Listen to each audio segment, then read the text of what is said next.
Hello all. தீயினால் சுட்ட புண் உள்ளாரும் ஆறாதே நாவினால் சுட்டவடு. இப்படி வார்த்தைக்கு பவர் இருக்கு அப்படின்னு பெரியவங்க சொல்லி நம்ம கேள்விப்பட்டிருப்போம். இந்த உலகத்திலேயே ரொம்ப கூர்மையான கத்தி நம்மளுடைய நாக்கு தான். அதுல இருந்து வரக்கூடிய வார்த்தைகள் இந்த உலகத்திலேயே மிகப்பெரிய சக்தி வாய்ந்த ஆயுதமா இருக்கும். நம்ம கோபமா இருக்கும்போது பேசுற வார்த்தைகள் சரியா உபயோகிக்கப்படல அப்படின்னா எவ்வளவு பெரிய ரிலேஷன்ஷிப்பா இருந்தாலும் அது சுக்குநூறா உடைஞ்சு போயிடும். நம்ம அடிச்சா கூட அது காலப்போக்குல மறந்து போக வாய்ப்பு இருக்கு. ஆனா நம்ம பேசுற கடுமையான வார்த்தைகள் அவங்களால அவ்வளவு சீக்கிரம் மறக்க முடியாது. பொதுவா நாம பேசுற வார்த்தைகளை வச்சு மதிக்கப்படுவோம். ஆனா அந்த வார்த்தைய எந்த நேரத்துல எந்த இடத்துல எப்படி பேசணும் அப்படின்னு தெரிஞ்சா மட்டும்தான் அந்த மதிப்பும் மரியாதையும் நமக்கு கிடைக்கும். அமைதியாவும் தெளிவாவும் பேசுறப்ப வெற்றி நம்ம கையில இருக்கும். கோவத்துல தவறான வார்த்தைகளை பேசுறதுனால ஒண்ணுமே நடக்க போறதில்ல.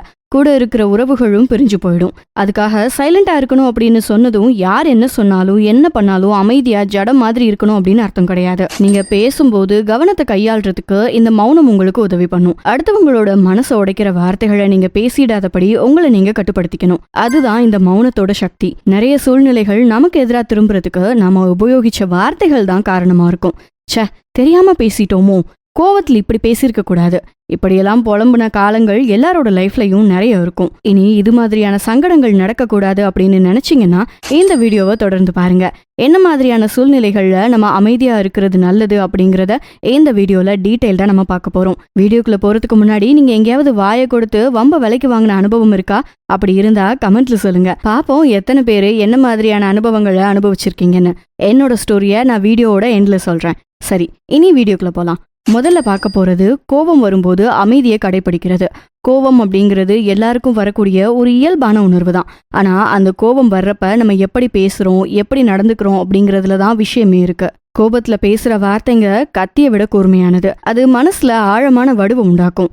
கோபம் தலைக்கு மேல ஏறி நிற்கும் போது பேசுறத நிறுத்துறது அப்படிங்கிறது ஒரு பெரிய விபத்தை தடுக்கிற மாதிரி. அந்த நேரத்துல நீங்க அமைதியா இருக்கும்போது உங்களோட மூளைக்கு யோசிக்க டைம் கிடைக்கும். நீங்க டெம்பரரியா உணர்ச்சி வசப்படுறதுல இருந்து விலகி நிதானமான நிலையில இருக்க முடியும். இது சண்டையை தடுக்கும், உறவுகளை காப்பாத்தும், அப்புறம் வருத்தப்படுற மாதிரி எதையுமே செய்ய விடாது. கோபம் வரப்ப எப்படி அமைதியா இருக்கிறது?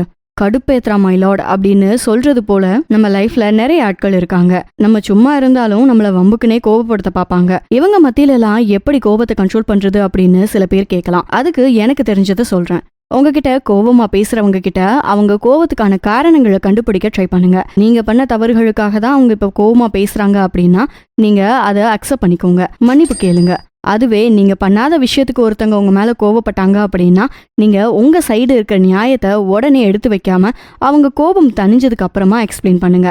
அப்ப அவங்களோட தப்பை புரிஞ்சுக்கிட்டு உங்ககிட்ட அவங்க மன்னிப்பு கேட்பாங்க. அடுத்து ரிலேஷன்ஷிப்ல ஏதாவது ஆர்கியூமெண்ட் வந்து கோபப்பட்டா, ஒருவேளை நீங்க ஹஸ்பண்ட் மெட்டீரியலா இருந்தீங்க அப்படின்னா சாரி பாஸ், உங்களுக்கு வேற ஆப்ஷனே இல்ல, அமைதியாவே இருந்து சாரி கேட்டுருங்க. அதையும் மீறி உங்களுக்கு கோபம் வருது அப்படின்னா அந்த மாதிரியான ஆட்களுக்காகவே எங்க மாமா ஒரு டெக்னிக் ஃபாலோ பண்ணுவாரு. அதை சொல்றேன். என்னன்னா, எங்க அக்கா எப்பெல்லாம் கோவப்பட்டு பேச ஸ்டார்ட் பண்றாங்களோ அப்பெல்லாம் எங்க மாமா விட்டு அப்படின்னு எழுந்து சட்டுன்னு செருப்பு போட்டு சருட்டுன்னு கிளம்பி வெளியில எங்கேயாவது போயிடுவாரு.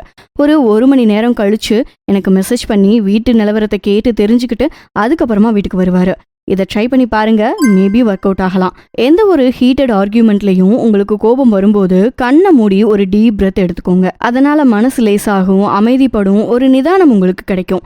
என்ன மாதிரியான வார்த்தைகளை பேசணும் அப்படின்னு ஒரு தெளிவு கிடைக்கும்.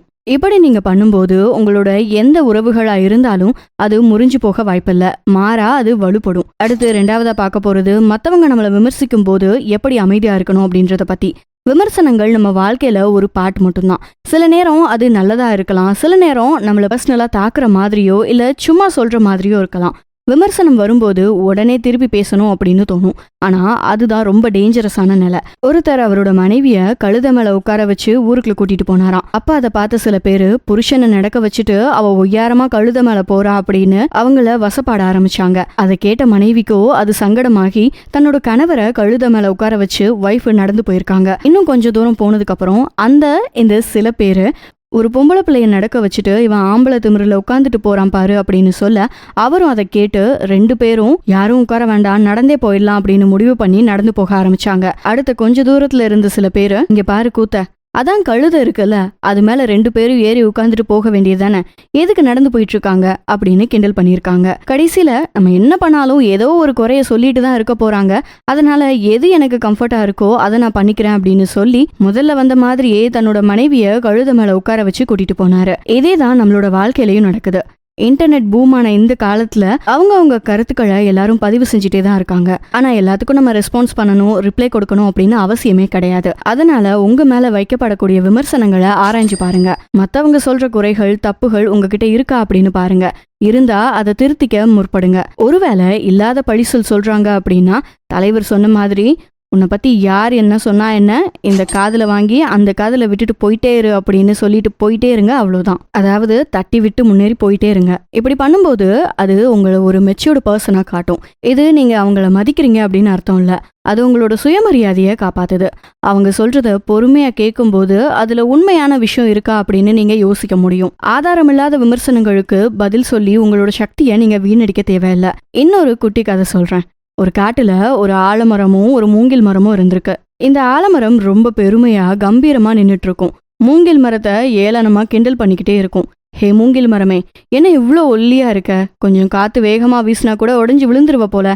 என்ன பாரு, நான் எவ்வளோ ஸ்ட்ராங்கா, எவ்வளோ பெரிய புயல் காத்து வந்தாலும் என்னை அசைக்க முடியாது. எத்தனையோ வேர்களை நான் மண்ணுக்குள்ள ஊன்றி ரொம்ப ஸ்ட்ராங்கா இருக்கேன் பாரு அப்படின்னு சொல்லிக்கிட்டே இருக்கும். ஆனா இதை கேட்ட மூங்கில் எதுவும் பேசாம அமைதியா இருந்திருக்கு. ஒரு நாள் வந்தது. ஒரு பெரிய புயல் காத்து வந்து காட்டையே அழிச்சிட்டு போயிருச்சு. புயல் அடிச்சு ஓஞ்சதும் எந்த மரம் ஒல்லி அப்படின்னு கிண்டலுக்கு ஆளாச்சோ, கொஞ்சம் காத்து வேகமா வந்தா உடஞ்சிருவ அப்படின்னு சொல்லிச்சோ, அந்த மூங்கில் மரம் காட்டையே அழிச்ச அந்த புயல்ல சும்மா கெத்தா நின்றுருக்கு. அப்படியே தான் ரொம்ப ஸ்ட்ராங்கு, எந்த புயல் காத்தும் என்னை அசைக்க முடியாது அப்படின்னு எந்த மரம் சொல்லிச்சோ அது தரையில வேரோட சாஞ்சு விழுந்து கிடந்திருக்கு. இதை பார்த்த மத்த மரங்கள் ஆழமரத்தை பார்த்து சிரிச்சிருக்காங்க. உங்களை சுத்தி இருக்கிற பல பேரு உங்களை வீக் ஆக்குறதுக்கு பல விதமா ட்ரை பண்ணுவாங்க. எதுக்கும் நீங்க பதில் கொடுக்காம இருந்தா கர்மா அவங்களுக்கு பதில கொடுக்கும். நீங்க அமைதியா இருந்தா மட்டும் போதும். சோ எந்த ஒரு கிரிட்டிசிசத்துக்கும் நீங்க ரிப்ளை பண்ண ட்ரை பண்ணாதீங்க. அவங்களுக்கு காலம் கண்டிப்பா பதில் சொல்லும். சிறப்பா அது ரிப்ளை பண்ணும். நீங்க அது வரைக்கும் அமைதியா உங்களோட கோலை நோக்கி முன்னேறி போய்கிட்டே இருந்தா மட்டும் போதும். அடுத்து 3வது, முடிவெடுக்கும் போது அமைதியா இருக்கணும். வாழ்க்கையில நிறைய முக்கியமான முடிவுகளை நம்ம எடுக்க வேண்டியதா இருக்கும். ஒரு வேலை, கல்யாணம், இன்வெஸ்ட்மெண்ட் அப்படின்னு ஒவ்வொரு முடிவும் நம்ம எதிர்காலத்தை பாதிக்கும். குழப்பமான நேரத்துல அவசரப்பட்டு முடிவெடுத்தா பெரும்பாலும் தப்பாதான் முடியும். இதுக்கு சின்னதா ஒரு கதை சொல்றேன். சந்தியா அவளோட வெளிநாட்டு வேலையை விட்டுட்டு சொந்த ஊர்ல ஒரு புது பிசினஸ் ஆரம்பிக்கணும் அப்படின்னு ஒரு குழப்பத்திலேயே இருந்தா. அவளோட ஃப்ரெண்ட்ஸ் கிட்ட சஜஷன்ஸ் கேட்டப்ப நிறைய பேரு அதெல்லாம் வேண்டாம், இது ரொம்ப டேஞ்சரஸான முடிவு அப்படின்னு சொல்லிட்டாங்க. ஆர் யூ மேட், இங்க உனக்கு ஃபியூச்சரே இல்ல, எப்படி இப்படி ஒரு முடிவை எடுக்க தோணுச்சு அப்படின்னு கேட்டாங்க. சந்தியாவுக்கு என்ன செய்யறது அப்படின்னே தெரியல. சோ ஒரு வாரம் முழுக்க அவ போனை சுவிட்ச் ஆஃப் பண்ணிட்டு எந்த தொந்தரவும் இல்லாம ஒரு அமைதியான மலைப்பகுதிக்கு போனா. அங்க இயற்கையோட அமைதியில தன்னோட மனசுக்குள்ளேயே அவ பேசிக்கிட்டா. நிறைய நாள் கழிச்சு அவ ஒரு தெளிவான முடிவெடுத்தா. அவளோட வெளிநாட்டு வேலையை விட்டுட்டு அவளோட சொந்த ஊர்ல ஒரு இயற்கை விவசாய பண்ணைய ஆரம்பிக்கிறது தான் அவளோட உறுதியான முடிவு அப்படின்னு அந்த முடிவை எடுத்து அதை எக்ஸிக்யூட்டும் பண்ணா. ஆரம்பத்துல நிறைய சவால்கள் வந்தாலும் அவளோட நிதானமான முடிவு அவளுக்கு ஒரு பெரிய வெற்றியை தேடி கொடுத்துச்சு. அந்த அமைதியான நாட்கள் அவளுக்கு ஒரு புது வாழ்க்கை பாதையை காட்டுச்சு. இதே போலதான் முக்கியமான முடிவுகளை எடுக்கும்போது அமைதியா நம்ம இருக்க கத்துக்கணும். அது நீங்க உங்க மனசுக்குள்ளேயே பேசிக்கிறதுக்கு ஒரு சான்ஸ் கொடுக்கும். யோசனைகள் தெளிவா வர்றதுக்கும் உறவுகள் நிலைப்படுறதுக்கும் அமைதி ரொம்பவே உதவியா இருக்கும். இது டென்ஷனை குறைச்சு சரியான பாதையை செலக்ட் பண்றதுக்கு தெளிவான கிளாரிட்டியை கொடுக்கும். அமைதியில கிடைக்கிற இன்னர் விஷன் நம்ம இது வரைக்கும் பார்க்காத புது பாசிபிலிட்டிஸை காட்டும். ஸோ முடிஞ்ச வரைக்கும் எந்த முடிவுகளை எடுக்கிறதா இருந்தாலும் அவசரத்துல எடுக்காம அமைதியா நிதானமா யோசிச்சு செயல்பட பார்க்கணும். 4வதா, மற்றவங்க பேசும்போது அமைதியா இருக்கணும். ஒருத்தர் பேசும்போது நம்ம பொறுமையா கேட்கணும். அதுதான் மற்றவங்களுக்கு கொடுக்கிற பெரிய மரியாதை. அவங்க பேசி முடிக்கிறதுக்குள்ளேயே குறுக்க பேசுறது அவங்களுக்கு எரிச்சலை தான் ஏற்படுத்தும். நம்ம மேல ஒரு தப்பான எண்ணத்தை அது உருவாக்கும். மற்றவங்க பேசுறத நம்ம முழுசா கேட்டா பல விஷயங்கள் நமக்கு தெரிய வரும். அவங்க என்ன நினைக்கிறாங்க, என்ன உணர்றாங்க அப்படின்னு நம்மளால புரிஞ்சுக்க முடியும். உதாரணத்துக்கு ஒரு பெரிய கம்பெனியோட CEO எப்பவும் ஒரு பழக்கத்தை வச்சிருந்தாராம். அது மீட்டிங்ல யாரு பேசும்போதும் அவர் குறுக்க பேசவே மாட்டாராம். எல்லாரும் பேசி முடிச்சதுக்கு அப்புறம் தான் அவரோட கருத்துக்களை அவரை சொல்லுவாராம். அதனால அவர் எல்லா விஷயங்களையும் தெளிவா புரிஞ்சுக்கிட்டு எல்லாரோட கருத்துக்களையும் கேட்டு நல்ல முடிவுகளை எடுக்க முடிஞ்சிச்சு. அவரு அமைதியா கேட்கறதுனாலயே அவருக்கு நிறைய விஷயங்கள் தெரிஞ்சிருக்கு. நம்ம கேட்கறதுல தான் கத்துக்க முடியும். அமைதி தான் உண்மையான அறிவை தேடி தரும் அப்படின்னு அந்த CEO நம்பினாரு. அதுதான் உண்மையும் கூட. ஸோ ஒருத்தர் பேசும்போது அமைதியா கேட்கணும், கவனிக்கணும். உங்களுக்கு ஒரு வேளை மாறுபட்ட கருத்துக்கள் இருந்தாலும் அந்த பர்சன் முழுசா பேசி முடிச்சதுக்கு அப்புறமா உங்களுக்கு இருக்கிற டவுட்ஸை, தாட்ஸை நீங்க எடுத்து வைக்கலாம். இது மாதிரி பண்ணும்போது மற்றவங்க கூட உங்களுக்கு ஒரு நல்ல பாண்டிங் கிரியேட் ஆகும். உங்களோட முடிவுகளும் தெளிவானதா இருக்கும். அடுத்தது 5வதா, தெரியாத விஷயத்த பத்தி பேசும்போது அமைதியா இருக்கணும். நமக்கு தெரியாத ஒரு விஷயத்த பத்தி தெரிஞ்ச மாதிரி பேசுறது நம்மளை பத்தின தப்பான எண்ணத்தை உருவாக்கிடும். ஏன், நம்மளோட மரியாதையே அது போக்கிடும். தெரியல அப்படின்னா, எனக்கு இந்த விஷயத்த பத்தி முழுசா தெரியல அப்படின்னு சொல்றதுல தப்பே இல்லை. சும்மா தெரியாததை பத்தி பேசி அப்புறம் மாத்திக்கிட்டு அசிங்கப்படுறதுக்கு அமைதியா இருக்கிறதே மேல். எந்த மாதிரியான கேரக்டரை எல்லாரோட கேங்லையும் நம்ம பார்த்துருப்போம். எது தெரியலனாலும் அதை பத்தின 4 டெக்னிக்கல் நேமை மட்டும் தெரிஞ்சு வச்சுக்கிட்டு பீற்று விடுவாங்க. நீங்களே யோசிச்சு பாருங்க. அது போல பர்சனை நீங்க முழுசா நம்புவீங்களா? ஸோ குரூப் ஆஃப் பீப்புளுக்கு நடுவில் நீங்க இருக்கிறப்போ உங்களுக்கு தெரியாத டாபிக் பத்தி டிஸ்கஷன் நடந்துச்சுன்னா ஜஸ்ட் எதுவும் பேசாம அமைதியா அந்த டிஸ்கஷனை கவனிங்க. அதனால உங்களுக்கு அவமானம் கிடைக்காது, ஒரு இன்ஃபர்மேஷன், ஒரு நாலேஜ் கெயின் பண்ணிப்பீங்க. தெரியாத விஷயத்த கத்துக்க முடியும். நெக்ஸ்ட் டைம் இந்த டாபிக் வர்றப்ப நீங்களும் கூட சேர்ந்து அதை டிஸ்கஸ் பண்ண முடியும். இதுவே உங்களுக்கு தெரியாத விஷயத்த பத்தி தெரிஞ்ச மாதிரி பேசி அது போய் அப்படின்னு ஆகும்போது உங்களை சுத்தி இருக்கிறவங்க உங்களை ஏளனமா தான் பார்ப்பாங்க. அடுத்து நீங்க சொல்றத அவங்க நம்ப கூட ரெடியா இருக்க மாட்டாங்க. உதாரணத்துக்கு, ஒரு தடவை ஒரு ஊர்ல ஒரு பெரிய பட்டிமன்றம் நடந்துட்டு இருந்துச்சு. அதுல ஒருத்தர் தான் எல்லா விஷயங்களையும் தெரிஞ்சவர் மாதிரி தனக்கு கொஞ்சம் பரிச்சயம் இல்லாத ஒரு சயின்டிஃபிக் டாபிக்கை பத்தி பேச ஆரம்பிச்சாராம். அவர் பேச பேச சபையில இருந்த அறிஞர்கள் எல்லாருமே சிரிச்சாங்க. மற்றவங்களுக்கு அப்புறம்தான் தெரிஞ்சிச்சு அவருக்கு அந்த விஷயத்த பத்தி எதுவுமே தெரியாது அப்படின்னு. அந்த நாள்ல இருந்து அவர் வாயை திறந்தாலே எல்லாரும் அவரை பார்த்து சிரிப்பாங்களாம். இது அவரோட ரெப்புடேஷனையே ரொம்பவே பாதிச்சிருக்கு. அமைதி அப்படிங்கிறது சில நேரம் நம்மளோட மரியாதையை காப்பாற்றும்.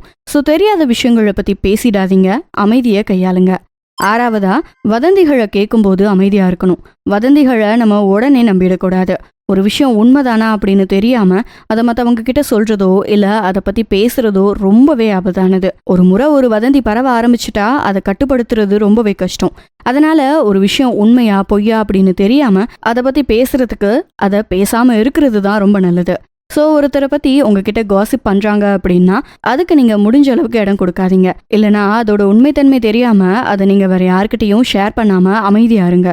தமிழ்ல ஒரு சேயிங் இருக்கு, உண்மை செருப்பு போட்டு வரத்துக்குள்ள பொய் ஊரை சுத்திட்டு வந்துரும் அப்படின்னு சொல்லுவாங்க. அதாவது ஒரு பொய் உண்மையை விட வேகமா பரவும் அப்படின்னு சொல்லுவாங்க.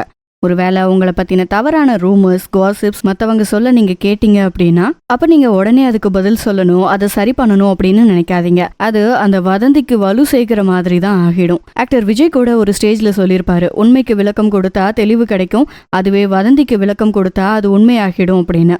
அதனால எல்லா காசிப்ஸுக்கும் விளக்கம் கொடுக்கணும் அப்படின்னு அவசியம் இல்லை. அதுக்குன்னு நான் அதை சரி பண்ணவே கூடாதா அப்படின்னு கேட்டா அது அப்படி கிடையாது. உடனே கிளியர் பண்ண ட்ரை பண்ணாதீங்க அப்படின்னு தான் சொல்ல வரேன். ஒரு வாரம் கழிச்சு இல்லை 1 மாசத்துக்கு அப்புறம் உங்க சைடு உண்மையை எடுத்து சொல்லுங்க. அப்ப அதை மற்றவங்களும் புரிஞ்சுக்க முடியும். உதாரணத்துக்கு, ஒரு ஊர்ல ஒரு நல்லவரை பத்தி சில பேர் தப்பான வதந்திகளை பரப்புனாங்க. அவர் கோபப்படாம யாரையும் திட்டாம அமைதியா தன்னோட வேலைகளை மட்டும் செஞ்சாரு. கொஞ்ச நாள் கழிச்சு அந்த வதந்தி போய் அப்படின்னு நிரூபணமானதும் ஊர் மக்களுக்கு அவர் மேல மரியாதை இன்னும் அதிகமாச்சு. அவரோட அமைதி தான் அந்த வதந்திகளை அழிச்சிருச்சு. அது அவரோட உண்மையான குணத்தை வெளியில கொண்டு வந்துச்சு. அதனால தெளிவில்லாத வதந்திகளை கேட்கும் போது அதுக்கு பதில் சொல்லாம அமைதியா இருக்க பழகுங்க. மௌனம் தான் வதந்திகளை கொல்லும். அடுத்து 7வதா, ரகசியங்களை ஷேர் பண்ணும்போது அமைதியா இருக்கணும். உங்களை நம்பி ஒருத்தர் அவங்களோட சீக்ரெட்ஸை உங்ககிட்ட சொல்லும் போது அதை மற்றவங்க கிட்ட ஷேர் பண்ணக்கூடாது. அப்படி பண்ணா அதுக்கு பேரு நம்பிக்கை துரோகம். ஒருத்தருக்கு நம்ம எதிரியா இருக்கலாம், ஆனா எந்த சூழல்லையும் யாருக்கும் துரோகியா மட்டும் இருக்கக்கூடாது. ஸோ இது மாதிரி சுச்சுவேஷன்ல நீங்க அமைதியா இருக்கணும். நீங்க மற்றவங்களோட ரகசியங்கள்ல அமைதியா இருக்கும்போது உங்க மேல மரியாதையும் நம்பிக்கையும் வளரும். உங்களோட ரிலேஷன்ஷிப் பாண்டிங் இன்னும் அதிகமாகும். 8வதா, கேள்வி கேட்கும் போது பதில் தெரியாத நிலையில அமைதியா இருக்கணும். சில பேருக்கு எல்லாருமே அட்மையர் பண்ற பர்சனா இருக்கணும் அப்படின்னு ஆசைப்பட்டு அவங்கள எல்லாத்துலயும் பெர்ஃபெக்டா காட்டிப்பாங்க. தெரியல, வராது, புரியல இது போன்ற வார்த்தைகளை யூஸ் பண்றது தப்பு அப்படின்னு நினைச்சிட்டு இருப்பாங்க. தெரியல அப்படின்னு சொன்னா தப்பா நினைச்சுப்பாங்களோ, குறைச்சி எடை போட்டுருவாங்களோ அப்படின்னு நினைச்சிட்டு தெரியாத விஷயங்களை பத்தி கேட்டா கூட தெரிஞ்ச மாதிரி பேசுவாங்க. அதுதான் தவறான புரிதல். ஒரு விஷயம் உங்களுக்கு தெரியல அப்படின்னா தெரியாது அப்படின்னு சொல்லுங்க. எனக்கு இப்போதைக்கு இதை பத்தின ஐடியா இல்லை, பதில் தெரியல, நான் தெரிஞ்சுக்கிட்டு கண்டிப்பா சொல்றேன் அப்படின்னு சொல்லுங்க. அதுல எந்த தப்பும் இல்லை. அதுக்கப்புறம் அதை பத்தி தெரிஞ்சுக்கோங்க. சும்மா எதையாவது சொல்லி உங்களோட மரியாதையையும் நம்பிக்கையும் கெடுத்துக்கிறதுக்கு பதிலா தெரியல அப்படின்னு சொல்றது நல்ல விஷயம்தான். இது போன்ற விஷயங்கள்ல நீங்க அமைதியா இருக்கும்போது உங்களோட மரியாதையை நீங்க காப்பாத்திக்க முடியும். சில கான்ட்ரவர்சிஸை கூட நீங்க தவிர்க்க முடியும். 9வதா, மத்தவங்க உங்ககிட்ட தங்களோட கஷ்டங்களை வருத்தங்களை ஷேர் பண்ணும்போது அமைதியா இருக்கணும். ஒருத்தங்க உங்ககிட்ட வந்து தங்களோட சேட்னஸை ஷேர் பண்ணும்போது நீங்க அமைதியா அதை கேட்கணும். உங்ககிட்ட அப்படி அவங்க ஷேர் பண்ணும்போது அவங்களோட கண்களை நேரா பாருங்க. அவங்க பேசுறத கவனிங்க. அவங்க சொல்லிட்டு இருக்கும்போது நீங்க மிடில்ல பேசாதீங்க. அவங்க உங்ககிட்ட அந்த தருணங்கள்ல அட்வைஸோ இல்ல ஐடியாவோ எதிர்பார்க்க மாட்டாங்க. இதை இப்படி பண்ணியிருக்கலாமே, நீங்க இப்படி பேசியிருக்கலாமே, இங்க இன்வெஸ்ட் பண்ணியிருந்தா இப்படி நடந்திருக்காது. இப்படி உங்களோட வார்த்தைகளால அவங்கள மேலும் கஷ்டப்படுத்தாம அமைதியா இருக்க பாருங்க. நீங்க அந்த நேரத்துல பண்ண வேண்டியது ஜஸ்ட் அவங்களோட ஹேண்ட்ஸை ஹோல்ட் பண்ணி தட்டி கொடுக்க பழகுங்க. அவங்க பக்கத்துல அமைதியா உட்காந்துருங்க. அதுவே அவங்களுக்கு போதுமானது. சில கவலைகளுக்கு ஒரு ஹோப் தேவைப்படும். அது மாதிரி நேரத்துல அவங்க கிட்ட நான் இருக்கேன், கவலைப்படாதீங்க அப்படின்னு சொல்லுங்க. இந்த வார்த்தையை நீங்க உறுதிப்படுத்தணும் அப்படின்னு அவங்க எதிர்பார்க்க மாட்டாங்க. ஆனா அந்த நேரத்துல அந்த வார்த்தையை அவங்கள ரொம்ப பூஸ்ட் பண்ணும். ஸோ அவங்களோட கஷ்டங்களை பத்தி ஷேர் பண்ணும்போது அமைதியா அதை கேட்க பழகுங்க. அதே மாதிரி அவங்க அவங்களோட கஷ்டங்களை சொல்லும்போது அதுக்கு ரிலேட் ஆகக்கூடிய உங்க கதைகளை சொல்றதை தவிர்த்துக்கோங்க. 10வதா, துன்பத்துல இருக்கும்போது அமைதியா இருக்கணும். நமக்கு ஒரு கஷ்டம் வரப்ப நம்ம புலம்ப ஸ்டார்ட் பண்ணுவோம். என்ன பண்ண போறோம் அப்படின்ற பதட்டம் வரும். இது மாதிரியான நேரத்தை அமைதியா கையாளணும். நீங்க அமைதியா யோசிக்கும் போதுதான் உங்களோட மனசு தெளிவா யோசிக்கும். ப்ராப்ளம்கான சொல்யூஷன்ஸை அது கண்டுபிடிக்க உதவியா இருக்கும். நீங்க பதட்டமா பயந்து போய் இருக்கும்போது உங்களோட பிரெயின் ப்ராப்பரா ஒர்க் ஆகாது. ஒரு பெரிய கப்பல் நடுக்கடல்ல போறப்ப பெரிய கடல் சீற்றம் வந்தது. அந்த நேரத்துல கப்பல்ல இருந்த எல்லாருமே பயந்து பதட்டமாகி கத்த ஆரம்பிச்சாங்க. ஆனா கப்பலோட கேப்டனும் அந்த கடினமான சூழ்நிலையில அமைதியா பதட்டமே இல்லாம யோசிச்சு கப்பலை இயக்கி எல்லாரையும் பத்திரமா கரைக்கு கொண்டு வந்து சேர்த்தாரு. அதுபோல நீங்களும் உங்களோட கஷ்டமான நேரத்துல அமைதியா இருந்து அந்த ப்ராப்ளம்கான சொல்யூஷன்ஸை கண்டுபிடிங்க. 11வது, 2 பேருக்குள்ள சண்டை நடக்கும்போது அமைதியா இருக்கணும். இந்த அனுபவம் நிறைய பேருக்கு இருக்கும். நம்மளோட 2 ஃப்ரெண்ட்ஸு ரொம்ப சண்டை போட்டுட்டு இருப்பாங்க. யார் பக்கம் தப்பு இருக்கோ அவங்களுக்கு அகெயின்ஸ்டா பேசி அவங்களோட சண்டையை விளக்க முற்படும் போது உண்மையை பேசின நீங்க விரோதியாகிடுவீங்க. ஆனா சண்டை போட்டு அவங்க 2 பேரும் ஒண்ணு மண்ணா சுத்திட்டு இருப்பாங்க. அதனாலதான் சொல்றேன், 2 பேருக்கு நடுவுல சண்டை வந்துச்சு அப்படின்னா அவங்கள விலக்கி விடுங்க. ஆனா பஞ்சாயத்து பண்ணிடாதீங்க. 2 பேரும் அவங்க சைடு நியாயத்தை சொல்லுவாங்க. அதை எந்த கமெண்ட்ஸும் சொல்லாம அமைதியா கேளுங்க. அடுத்து 12வது, மற்றவங்க மேல உங்களுக்கு விருப்பு வெறுப்பு இருக்கும்போது அமைதியா இருக்கணும். ஆஃபீஸ்லேயோ காலேஜ்லேயோ இல்லை ரிலேட்டிவ்ஸ் ஆர் ஃப்ரெண்ட்ஸ் கிட்டேயோ உங்களுக்கு யார் மேலேயாவது சங்கடம் இருந்துச்சுன்னா அதை மற்றவங்க கிட்ட ஷேர் பண்ணாதபடிக்கு அமைதியாக இருக்கணும். ஏன்னா எவ்ரி காயின் ஹேஸ் 2 sides அப்படின்னு சொல்லுவாங்க. அதாவது எல்லா நாணயத்துக்கும் 2 பக்கம் இருக்கு. ஸோ உங்கள் சைடு உங்களுக்குன்னு ஒரு நியாயம் இருக்கிற மாதிரி அவங்களுக்கும் ஏதாவது காரணம் இருக்கும். அதனால எது உண்மை அப்படின்னு தெரியாம நீங்க ஒருத்தரை பத்தி மற்றவங்க கிட்ட சொல்லும்போது அதை மற்றவங்களும் நம்புறதுக்கு வாய்ப்பு இருக்கு. ஒருவேளை அவரோட சைடு நியாயம் இருக்கும் பட்சத்துல உங்க மேல இருந்த மதிப்பும் மரியாதையும் கெட்டு போக வாய்ப்பு இருக்கு. ஸோ உங்களுக்கு ஒருத்தர்கிட்ட பிரச்சனை இருக்கு அப்படின்னா அதை நீங்க 2 பேரும் சேர்ந்து பேசி சால்வ் பண்ணுங்க. மற்றவங்க கிட்ட சொல்லாம அமைதியா இருங்க.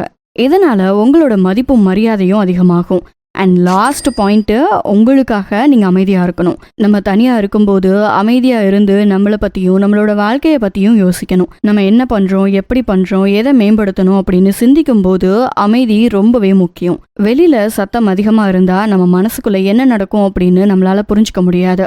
ஒரு பழமொழி இருக்கு, silence is the mirror of the inner self. அதாவது மௌனம் அப்படிங்கிறது உள்ளத்தின் கண்ணாடியாக இருக்கும்.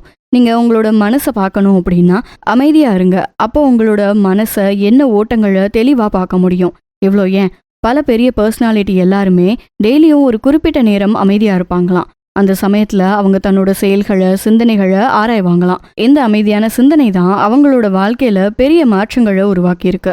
நம்மளை நாமளே புரிஞ்சுக்கிறதுக்கு நம்ம வளர்ச்சிக்கு அமைதி அப்படிங்கிறது ரொம்ப அவசியம். ஸோ நீங்களும் உங்களோட டெய்லி லைஃப்பில் ஒரு சில நிமிஷங்களாவது எதுவும் பண்ணாமல் எதுவும் பேசாமல் அமைதியாக இருக்க ட்ரை பண்ணுங்க. உங்களை நீங்களே தேடி கண்டுபிடிங்க. நான் யாரு அப்படின்ற கேள்விக்கு பதிலை தேடுங்க. ஓகே கைஸ், இந்த வீடியோவோட எண்டுக்கு வந்தாச்சு. ஸ்டார்டிங்கில் என்னோட ஸ்டோரியை சொல்கிறேன் அப்படின்னு சொல்லியிருந்தேன்ல, அதை சொல்கிறேன். இது வீட்டில் நடந்தது தான். ஒரு நாள் எங்கள் அம்மாவும் அப்பாவும் செம்மையாக சண்டை போட்டுட்டு இருந்தாங்க.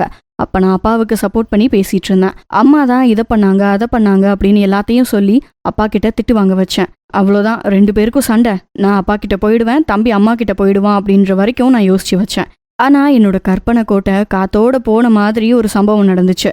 மார்னிங் எழுந்து வந்து பார்க்குறேன், அம்மாவும் அப்பாவும் சிரிச்சு சிரிச்சு பேசிட்டு இருக்காங்க. எனக்கு literally I joke to you அப்படின்ற மாதிரி கேட்க தோணுச்சு. என் அம்மா என்னை பார்த்ததும் ஒரு முறைச்சாங்க. அவ்வளோதான், சோலி முடிஞ்சுன்னு ஓடிட்டேன். அதிலிருந்து அப்பா அம்மாவுக்கு சண்டை வந்துச்சு அப்படின்னா நான் என் வாயவே திறக்க மாட்டேன். நமக்கு எதுக்கு வம்பு அப்படின்னு சைலண்டா இருந்துருவேன். அப்படிதான் இது வரைக்கும் போயிட்டு இருக்கு.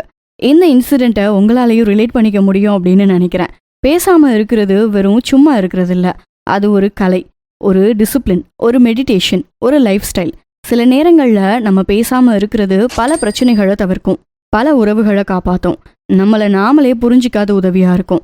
இந்த வீடியோ உங்களுக்கு பிடிச்சிருந்தா நம்ம சேனலை லைக் பண்ணிக்கோங்க. வீடியோ பத்தின கருத்துக்கள் ஏதாவது இருந்துச்சுன்னா கமெண்ட் பாக்ஸ்ல பதிவிடுங்க.